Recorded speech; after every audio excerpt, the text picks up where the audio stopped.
Thank you very much, everybody. Please. That's a nice crowd on a nice, cool day. It's beautiful, though. Might be hot, but it's beautiful. We're here today to celebrate and expand our historic campaign to rescue American workers from job-killing regulations.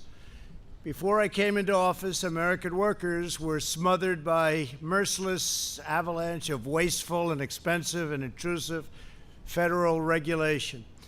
These oppressive, burdensome mandates were a stealth tax on our people, slashing take-home pay, suppressing innovation, surging the cost of goods, and shipping millions of American jobs overseas. Millions and millions and millions. It never ended. Nearly 4 years ago, we ended this regulatory assault on the American worker, and we launched the most dramatic regulatory relief campaign in American history by far. No other administration has done anywhere near. Thank you. At the heart of this effort was a revolutionary promise. For every one new regulation issued, we pledged that 2 federal regulations would be permanently removed. We not only met that ambitious goal, which at the time people said was impossible, we vastly exceeded it. For every one new regulation added, nearly 8 federal regulations have been terminated. Been an incredible achievement. As you can see behind me, we have removed the gigantic regulatory burden Americans have been forced to carry for decades, freeing our citizens to reach their highest potential. Our historic regulatory relief is providing the average American household an extra $3,100 every single year, and we're going up from that number. We're going up from that number. Think of that. $3,100 per household. Joining us today is Vice President Mike Pence. Thank you, Mike. Commerce Secretary Wilbur Ross. Wilbur, thank you very much. Labor Secretary Eugene Scalia. Thank you. Thank you, Eugene. Health and Human Services Secretary Alex Azar. Thank you, Alex. Transportation Secretary Elaine Chao. Thank you, Elaine. We had a great day in Georgia yesterday, cutting regulations like nobody's ever seen before. EPA Administrator Andrew Wheeler. Thank you, Andrew. Thank you very much. OMB Acting Director Russ Vogt. Thank you, Russ. And Small Business Administrator, I love her name, Jovita Carranza. Jovita, thank you. Thank you. And CMS Administrator Seema Verma. Thank you, Seema. Great people. Those are great people. They're doing an incredible job. I also want to thank the many state and local tribal leaders who join us in this great cause. Thank you very much, and thank you for being here. We appreciate it. Thank you all very much. What we have achieved together is truly without precedent. Never happened before. The previous administration added over 16,000 pages of heavy-handed regulations to the Federal Register. That's why nothing got done. Under my administration, we have removed nearly 25,000 pages of job-destroying regulations, more than any other president by far in the history of our country, whether it was 4 years, 8 years, or in one case, more than 8 years. The prior administration piled up more than 600 major new regulations, a cruel and punishing regulatory burden that cost the average American an additional $2,300 per year. Think of that. The average American, $2,300 regulation, hitting low-income Americans by far the hardest. These regulations also inflicted a steep economic toll on African-American communities. By contrast, our reforms are putting more money into the pockets of hardworking Americans. In addition to saving every family more than $3,000 per year, my administration has just issued another reform that my Council of Economic Advisors estimates will lower the price of new vehicles by more than $2,200 per vehicle, and I think we're going to get that up to $3,500 per vehicle. very exciting. And by the way, the vehicles will be better, they'll be stronger, and they'll be safer. Our regulation cuts are also delivering massive savings on broadband internet services, and some home energy bills will be really historically cut. It's actually amazing. As well as historically low gasoline prices. Gasoline prices, you look today, I think it was $1.99. At the same time, we saved our oil companies. We're now the largest, since we've been here, the largest energy source in the world. Nobody's even close, so it's great. But we saved them. They had a hard time a number of months ago, and frankly, for a long time, but we've saved them. But $1.99, they were telling me, in some cases lower than that. We're bringing back consumer choice in home appliances so that you can buy washers and dryers, shower heads and faucets. So shower heads, you take a shower, the water doesn't come out. You want to wash your hands, the water doesn't come out. So what do? You just stand there longer, or you take a shower longer? Because my hair, I don't know about you, but it has to be perfect. Perfect.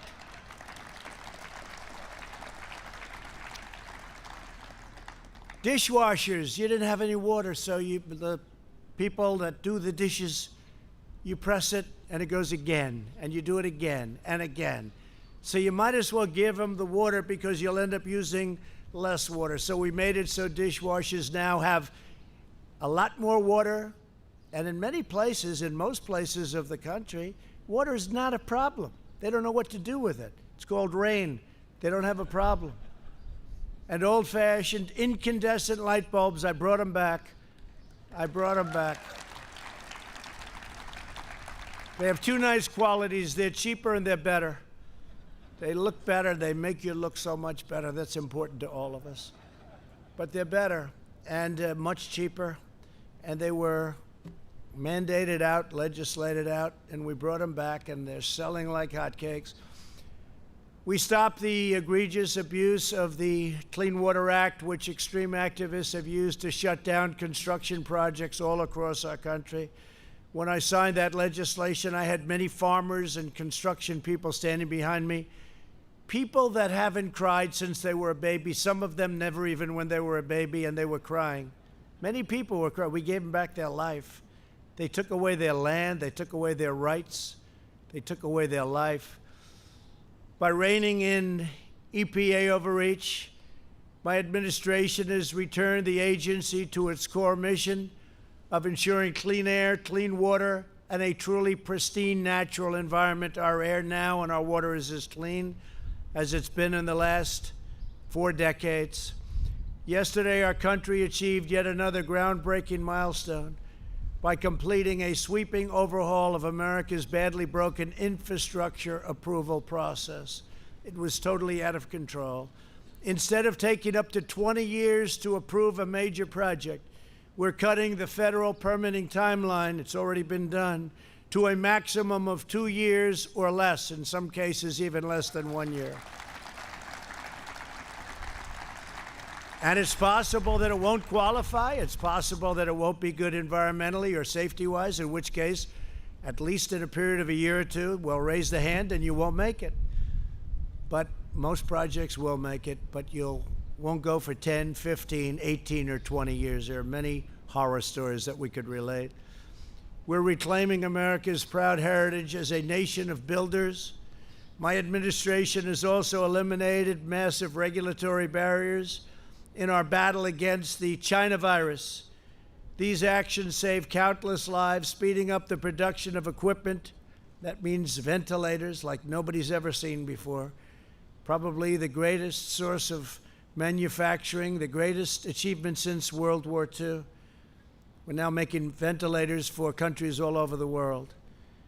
In medicine, accelerating the delivery of life-saving treatments and ensuring that we will have a vaccine in a record time. We're doing fantastically well on that. That'll be for another time, another meeting, but we are doing on therapeutics and vaccines incredibly well. No administration in history has removed more red tape more quickly to rescue the economy and to protect the health of our people. When you think of it, we are all set up that as we get the vaccine or therapeutic, and we're set up militarily. We're going to be delivering it in record time. It's all set to move. We put an investment up front, and we have logistical people, generals, great people. They're going to be delivering this all over the country as soon as we have it, and we've made tremendous progress. You've been reading about it. In total, we've taken more than 740 actions to suspend regulations that would have slowed our response to the China virus. This includes lifting restrictions on manufacturers so that our great auto workers could produce more than 100,000 ventilators. So we've done over 100,000 in 100 days. Think of that. And we didn't have ventilators. We weren't set up for ventilators. We became a country that's making a lot of them, helping so many others. Countries that are never going to be in a position to make them. They're complex, they're expensive, they're big, very, very, very tough to do. And we've saved a lot of lives. And there's never been a person in our country, even though we started with almost nothing. I say the cupboard was bare when we took over. We started with nothing. There's never been a person in our country, even though we had just absolutely no, we were going on empty, never been one person that needed a ventilator that didn't get it. Think of that. Not one person. As complex as they are, as big, as expensive, take a long time to get them done. Not one person has ever needed a ventilator that didn't get it. We made telemedicine, thank you. Great job. Great, really a great job. The people here, they get no credit for it. I don't want any credit. They should get the credit, but they get no credit. But we've done a great job helping so many other countries now. We made telemedicine available to all American patients and allowed doctors to work across state lines. I will tell you, the telemedicine is something that's really gone up by thousands and thousands of percentage points of percent, because what happened is people that wouldn't even think of using telemedicine all of a sudden started using it, and it's really turned out to be good. Really, really turned out to be good, and it solved a lot of problems. So that's something that's been great advancement. Furthermore, I've ordered federal agencies to look for ways to make these healthcare reforms totally permanent. Vice President Pence is also working closely with state, local, and tribal leaders to streamline occupational licensing.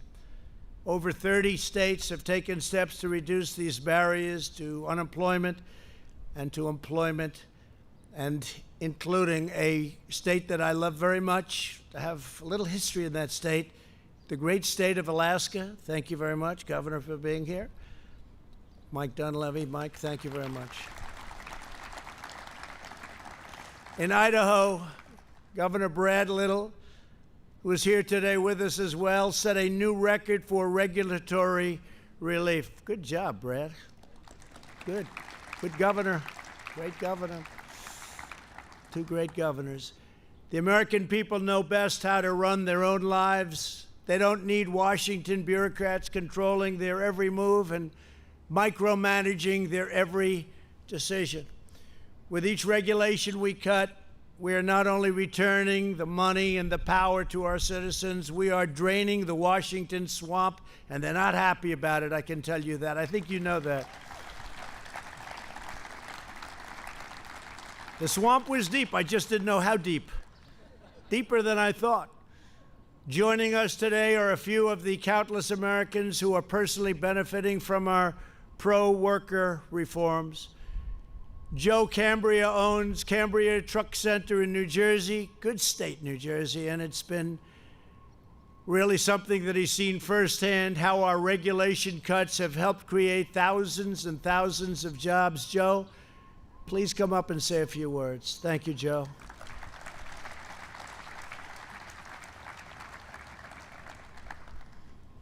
Thank you, Mr. President. Our company, Cambria Truck Center, has been selling and servicing heavy-duty trucks since 1969, when my grandfather, uncle, and father started the business. In the past 3.5 years, the Trump administration has kept its promise to right-size regulations. I want to thank you for that, President Trump. Regulatory reform in the energy sector creates jobs, reduces costs for our communities, and puts trucks to work. Streamlined permitting and creating an environment that allows for efficient construction and infrastructure repair and development has the same effect. As a result of these regulatory reforms, our industry has seen record sales of heavy-duty trucks, which has been a boon to dealerships like ours, as well as the environment. When new trucks replace older models, there is an environmental benefit. Current powertrains have near zero emissions today, and we're going electric, as well as increased safety, like shorter stopping distances and collision avoidance technology, safer on the road. It has also been nice to hear made in the USA again. Bringing manufacturing back to our shores helps our industry and our entire country. In short, when we cut red tape, we create an economy that is responsible and sensible. We as Americans all win. Thank you, President Trump. Thank you very much. Thank you. Good job. Good job. That was easy, wasn't it? Huh? Thank you very much. Great job. Dr. Amy Johnson is a nurse practitioner in rural Virginia. Amy, please come up and share with us how important expanded health care and telehealth has been for you and your patients. Thank you. Thank you very much. Thank you, Mr. President. Good afternoon. My name is Dr. Amy Johnson, and I'm from Bedford, Virginia. Telehealth deregulation has been of substantial benefit to my colleagues and I over recent months during the COVID-19 crisis. Prior to COVID restrictions, our small local hospital that had limited access to specialty services used telehealth for neurological, mental health, and palliative care consults. However, telehealth was not something that was used within our primary care setting. Since the deregulation of telehealth restrictions and expansion of guidelines through CMS, we've had the opportunity to integrate video and audio visits as part of our patient care experience. During the COVID crisis, there were days when almost all of my visits were done via telehealth. This allowed me to continue to care for my patients, including those that were the most vulnerable, without risking exposure to illness by bringing them into the office setting. Since we've gone back to a more traditional model, we've continued to offer telehealth visits, which are a valuable option for home health and hospice patients, patients with limited mobility, and patients that remain at high risk. As a farm safety specialist, I can see the use of telehealth expanding to offer more services to our farming population and rural Americans, including much-needed mental health services, which are unfortunately very sparse. In addition, access to primary care and to specialty services can be improved in medically underserved areas with deregulation and the use of telehealth services by healthcare providers, increasing the use of preventative healthcare modalities, allowing for more intensive management of patients with chronic diseases, and decreasing healthcare disparities. Thank you, Mr. President. Thank you very much. Great job. Thank you. So that's been a great help to you. Telehealth, it's been an incredible thing. Great job. Thank you very much. Jim Chilton is a rancher from Arizona who was crushed by the Obama-Biden administration's ridiculous Waters of the United States rule. It's been a catastrophic rule, but it's gone now, which gave bureaucrats power to regulate every puddle on private land as though it were a lake. Jim, please come up and tell us of your experience, which I know wasn't a good one, but it's a good one now. Please.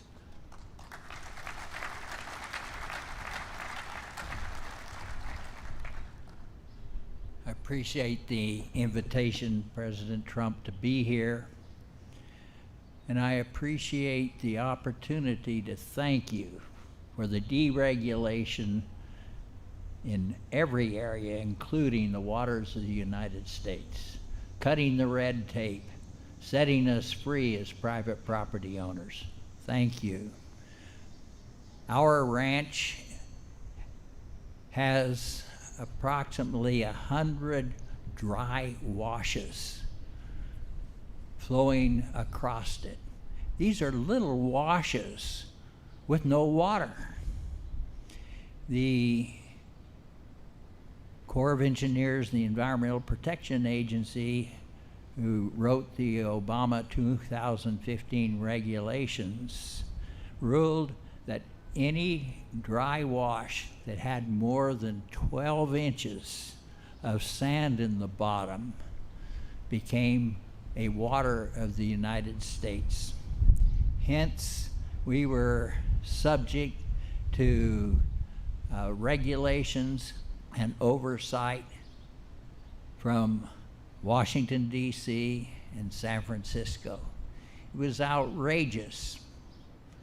I believe that the 2015 rules and regulations were overreaching, caused red tape, and threatened me and other farmers, ranchers, businessmen, and landowners with the possibility of going to jail and facing huge fines. Thank you, Mr. President, for the navigable water protection rule that you promulgated. It has set us free. The heavy hand of government is no longer on our shoulders. Thank you, Mr. President. Thank you. Jim. Thank you very much. Thank you, Jim.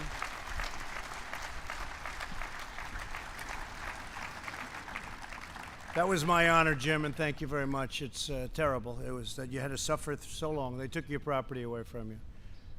And you want to take care of your property better than any government is going to tell you to take care of your property. You'll take care of it better, so we don't have to worry about that. Thank you very much. Beautifully said. Thank you. I want to, just as president, say that I will always fight to defend your rights and your freedoms. I will fight very hard for your rights and your freedoms. The hard left wants to reverse these extraordinary gains and reimpose these disastrous regulations. They want to take what we've taken off, Jim, and they want to put them back on. And I guess they can do that. You'll fight them for a little while, but eventually you'll lose. And they want to bury our economy under suffocating, relentless landslides of Washington red tape like we had before I got here. We must never return to the days of soul-crushing regulation that ravaged our cities, devastated our workers, drained our vitality and right out of our people, and thoroughly crippled our nation's prized competitive edge. It's what we have. We have great, great people, the greatest people in the world. Our entire economy and our very way of life are threatened by Biden's plans to transform our nation and subjugate our communities through the blunt force instrument of federal regulation at a level that you haven't even seen yet. You think that was bad? You haven't even seen it yet. They want to go many times what they put you under in the past.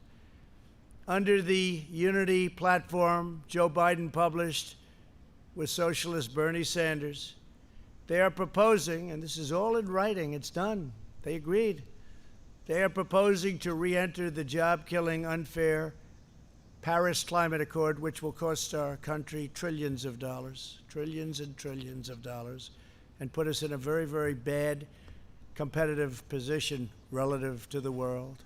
Not surprising to you, China will be greatly advanced under this ridiculous agreement.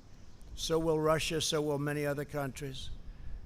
They propose to mandate net zero emissions from all new homes and buildings, skyrocketing the cost of construction and putting the goal of home ownership out of reach for millions, destroying the look of the home, the beauty of the home. I'm somebody that's built many homes, many buildings. If you take a look at this, it doesn't look good. You still have to sell, right? You still have to sell. But they've put it out of reach from a cost standpoint, totally out of reach. It's not practical.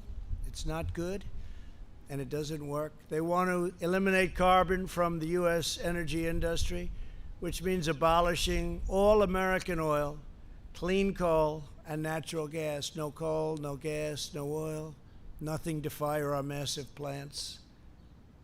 The result of this federally mandated shutdown would be the wholesale destruction of the entire energy industry and many other industries, the economic evisceration of entire communities, and the unfettered offshoring of millions of our best jobs to foreign countries and foreign polluters. Millions and millions of jobs would go. Thousands and thousands of countries would be at a level that you've never seen. Companies would be disappearing left and right, just like they did with NAFTA, which we terminated for the USMCA, which is another beauty that we've done, not for now, but another great beauty. But thousands of companies, plants, factories would be closed. Under this dismal future, energy would be unaffordable for the vast majority of Americans, and the American dream would be sniffed out so quickly and replaced with a socialist disaster.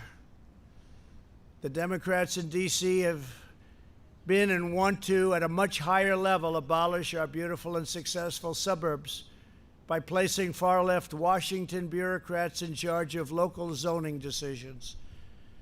They're absolutely determined to eliminate single-family zoning, destroy the value of houses and communities already built, just as they have in Minneapolis and other locations that you read about today.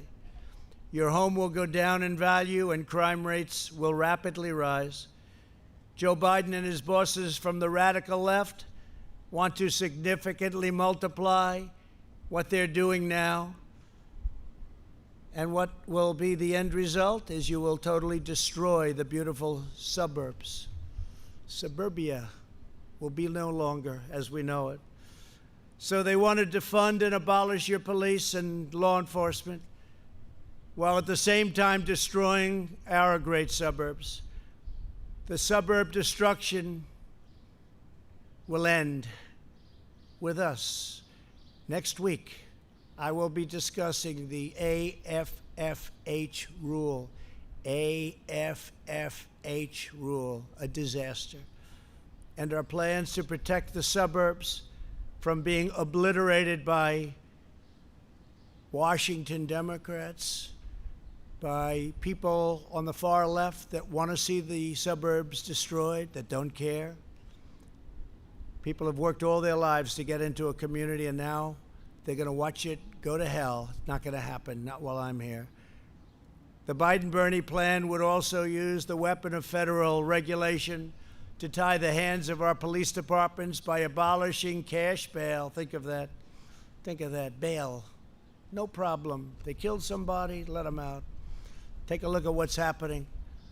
Crime in New York City up 368% from just a short while ago. They got rid of a lot of police, and they're in the process of doing it $1 billion. They probably want to abolish. It's not even believable. When I first heard about it, when you first heard about it, you didn't think it was real. You didn't think it was believable. Just like the Green New Deal. How crazy is that? But they're actually trying to put it into play. It'll mean the end of this country. So by getting rid of bail, they are incentivizing jail and prison closures. They want to get rid of prisons. They don't think anybody should go to prison. Setting loose violent criminals, appointing left-wing social justice prosecutors, like you have in Philadelphia, where people creating and doing the most criminal of acts are let go, in many cases, immediately, and making our wonderful cops, our great, great police, cops, subordinate to distant bureaucrats who have never spent a day in their lives fighting crime. Unlike the socialists, we believe in the rule of the people, not the rule of the unelected bureaucrats that don't know what they're doing. We believe in the dignity of the individual, not the iron grip of the state. Our regulatory reforms are vital, not only to the success of our economy, but the strength of our democracy and the survival of liberty itself. My administration will continue pressing forward until we have made every last vestige of Washington fully, completely, and totally accountable to the citizens of the United States. We are putting our faith in the workers who power our country, the doctors who care for our country, the truckers who sustain our country, and the farmers and ranchers who preserve our country in all of its majestic beauty. The American people are the ones who made our nation great, and together we will make it greater by far than ever before. God bless you, and God bless America. Thank you very much for being with us. Thank you very much. Thank you. Thank you very much. Thank you. Thank you.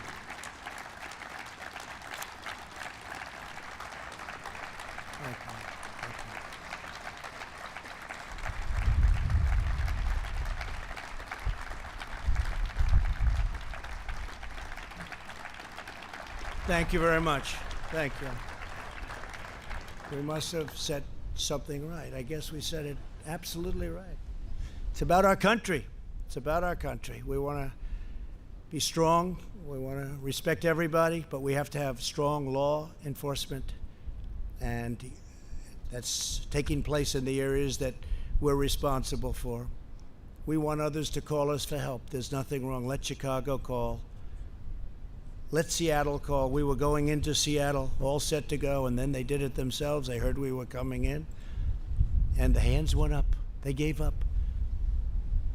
I mean, it's so terrible when you see what's happening. Minneapolis, we said, get the guard in there. 3 nights, get the guard in, get the guard. We got the guard in. The National Guard, they've done a fantastic job. As soon as they showed up, it was like a knife cutting through butter. You saw that, right? After 4 days of horror. It wasn't the police's fault in any of these places. They were told to leave. The police are, generally speaking, they do a great job. They were told to leave, but you saw what happened.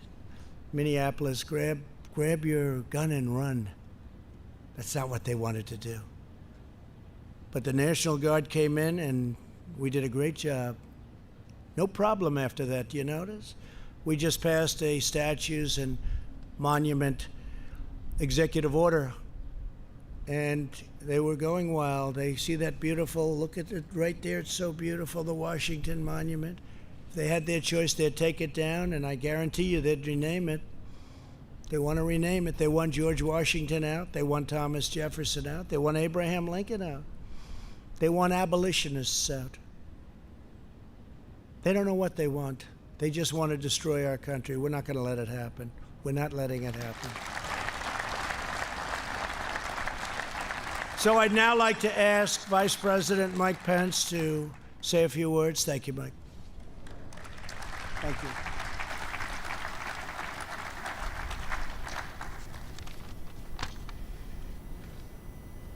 Thank you, Mr. President. It's a privilege to be with you today. Thank you for bringing together all these great, hardworking Americans, to be able to hear their stories, to be able to reflect on the fact that before the coronavirus hit our country, thanks to your leadership, we built the strongest economy in the history of the world.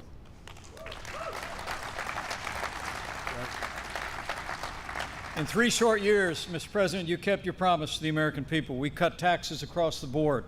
You fought for free and fair trade. You unleashed American energy. And you rolled back regulations to help all Americans. And after 40 years of over-regulation, Mr. President, you delivered 4 years of regulatory freedom.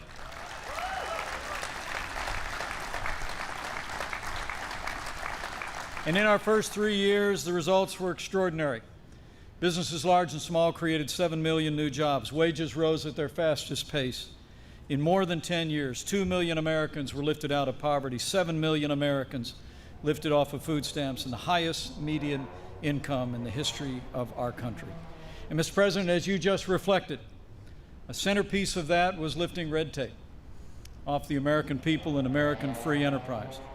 I remember those days in the campaign 4 years ago when you promised that for every new regulation, we'd eliminate 2 rules off the Federal Register. But as you just said, Mr. President, for every new regulation put on the books, you actually repealed nearly 8 regulations off of the American people and the American economy. And this president has already signed more bills rolling back federal red tape than any president in American history.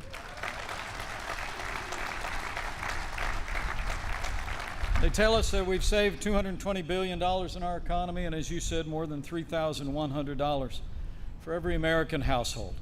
And beyond all of that, the regulatory reform now has America as the largest supplier of oil and natural gas in the world and a net exporter of energy for the first time in 75 years.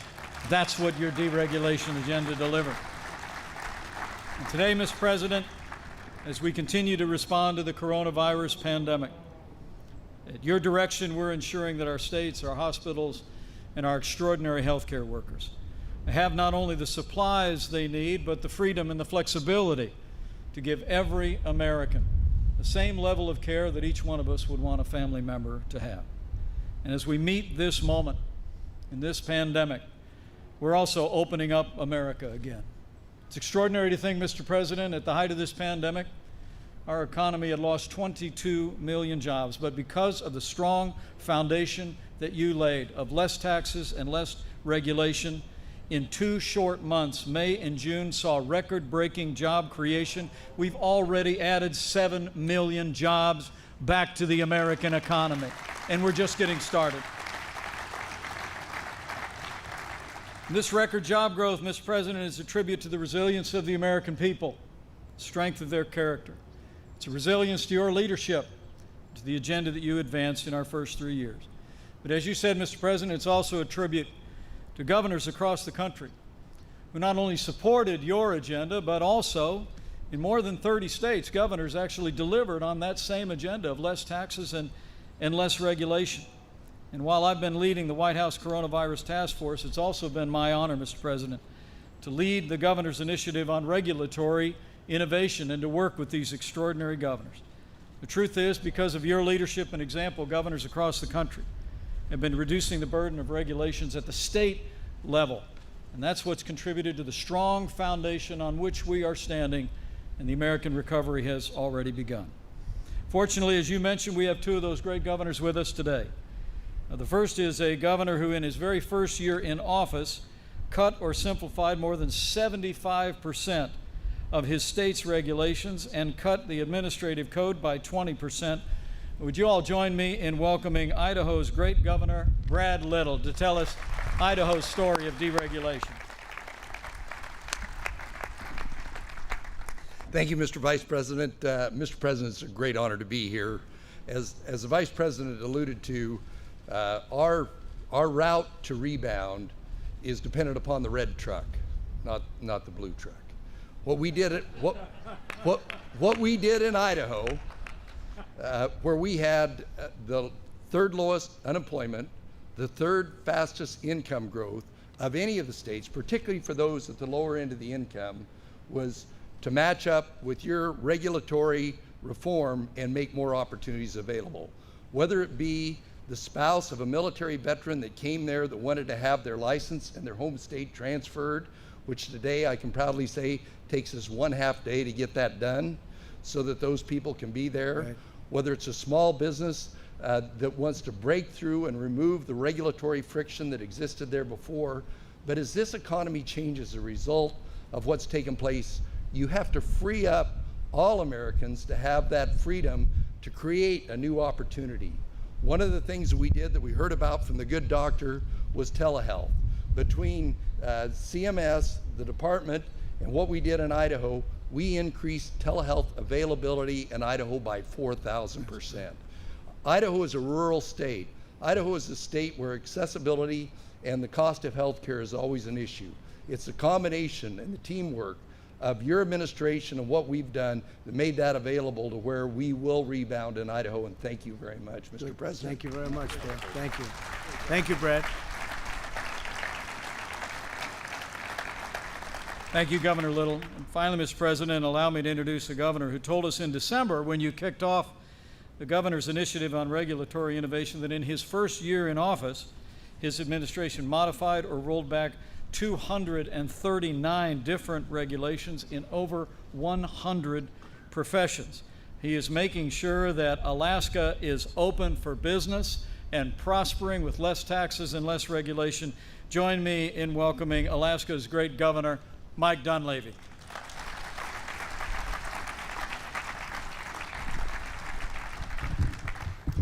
Thank you, Mr. Vice President, and thank you, Mr. President, for having us here today. What you've done here for us, for governors and the people of this great country, and Alaska, we are part of the great country, by the way, Mr. President. You know that. You are? The President has been up in our state. We've met at least 8 times, and when he stops over in Anchorage, Alaska, on his trips, he always wants to meet, and the first thing he says is, can we meet the troops, and what do you need in the state of Alaska? This is a small state population-wise, way up north, but this President sees the importance of that state and its people. This is really about hope, Mr. President, restoring hope and opportunity. And this is what you've done. This is really about the art of the possibility. As the previous Governor Little said, this is what you've done is historic, and it's going to continue to be historic. In Alaska, for example, we have communities that are 500, 600 miles off the road system. The telehealth regulations that have been put in place now are not only going to be good for medicine, but they're going to save lives as a result of the work that you and your team have done. We look at our resource development. We look at businesses, small and big, and you've renewed hope that it is possible to achieve the American dream. These regulations over the past 40 years have really, in many respects, killed the American dream. As you said, strangled the American dream. And in the end, really what this comes down to is how does it impact the individual American, the individual Alaskan in my case. And I want to tell you, what you've done is when the landowner goes and decides that they want to do a little landscaping on their property, do they have to look over their shoulder and wonder if big government is watching them? Can they do what they need to do on their private property? You've restored the hope that they can realize the American dream. And this goes for our corporations, this goes for our entities, our nonprofit entities, this goes for our native corporations in Alaska.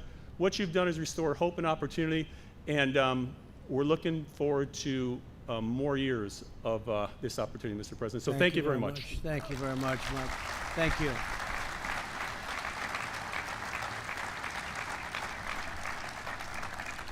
So we have many exciting things that we'll be announcing over the next 8 weeks, I would say. Things that nobody has even contemplated, thought about, thought possible, and things that we're going to get done, and we have gotten done. We've started in most cases, but it's going to be a very exciting 8 weeks. 8 weeks, like I think, Mike, we can honestly say nobody's ever going to see 8 weeks like we're going to have. Because we really have. We're taking on immigration, taking on education. We're taking on so many aspects of things that people were hopelessly tied up in knots in Congress. They've been working on some of these things for 25, 30 years. Wasn't happening. But you'll see levels of detail, and you'll see levels of thought that a lot of people believed very strongly we didn't have in this country. We're going to get things done. We're going to get things done that they've wanted to see done for a long, long time. So I think we'll start sometime on Tuesday. We'll be discussing our one plan on suburbia, but that's one of many, many different plans. Then we're going into the immigration, the world of immigration, the world of education. We're going into the world of healthcare. Very complete health care, and we have a lot of very exciting things to discuss. But cutting of regulation has been really something that I felt we could do, and we could do fairly easily. Nothing's easy in this country. We had statutory requirements where we'd do phase 1 and then we'd have to wait 90 days. We'd do phase 2 and we'd have to wait 60 days. We'd do phase 3 and we said, let's do phase 4. Sir, I'm sorry, you have to wait 1 year. But we were able to do things that nobody has ever been able to do, or even close, on deregulation. And these trucks, this really is a great little example. I don't know who thought of this idea, but it's actually quite simple and quite good. Is that Brooke? Quite simple and quite good. I don't love having that big sucker hanging over my head. I want to get out of here as fast as possible. But I do want to thank you all. Incredible people. You've done an incredible job. And to the speakers, please, thank you very much. Great job. Thank you very much. Thank you, everybody. Thank you. Thank you. Thank you, Brett.